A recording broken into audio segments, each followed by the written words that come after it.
Oh God, Dane. How retro is too retro? That's what I found myself asking during my 7 hours playing Castle Xenon. Now, I'm going to criticize the design of this game, but I humbly ask that everyone watch till the end because there is a point to all this. I recently went on a trip to Texas and decided to buy a random game on my Steam Deck and play it on the plane. Castle Xenon appeared on my You Might Like This feed for about $7 and looked like a classic NES RPG. I thought, alright, why not? Yeah, it doesn't work on the Steam Deck. Either way, later I played it on my PC and wow,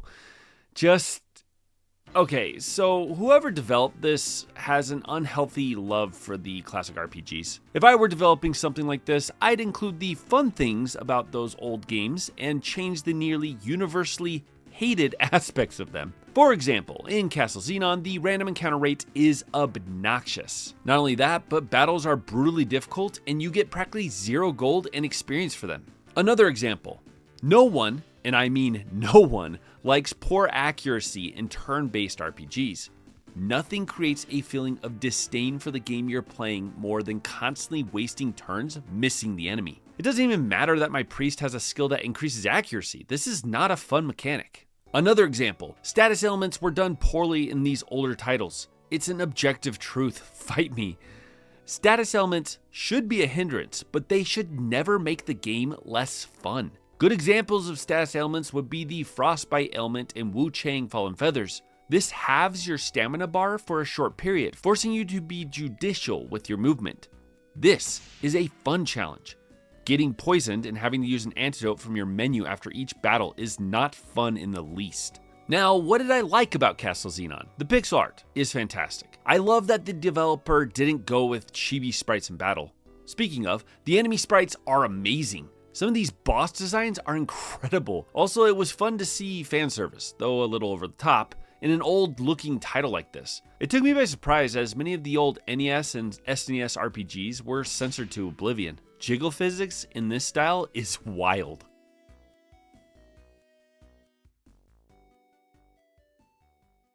Castle Xenon is obviously made by either one person or a very small, very inexperienced team, especially when it comes to writing.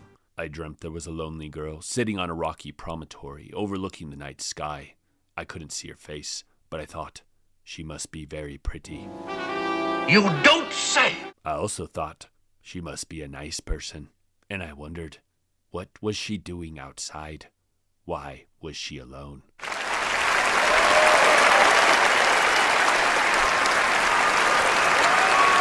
Anyway, that's my dumb review after 7 hours of play. I don't care for YouTubers that review games they don't complete, and I never review titles this way. But the reason I'm doing it now is to get to the point of my video. After playing Castle Xenon and seeing the simple yet attractive pixel art and gameplay, I thought, this can't be too difficult. How'd they make this? I read through the comments on Steam and realized this was made using RPG Maker. I looked into the decently priced software and its stock assets and was hit with a second realization. This developer made these sprites themselves. So I did even more digging, found a free sprite art software called Pixelorama and decided to try making my own character. I spent at least an hour messing around copying the Castle Xenon sprites, and this was what I had to show for it. It was in this moment that the immense effort and sacrifice that went into making this amateur game fell on me.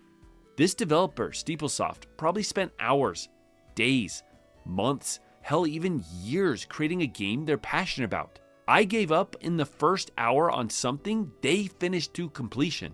Look, this isn't my style of game. I find old RPGs to be grating and unrewarding at times. I probably won't play more of this title, but I do not regret buying it. If this is your style of game, please go out and support indie devs like this. Remember to think about the work that goes behind these projects and the creators who made them not for money or notoriety, but because they wanted to.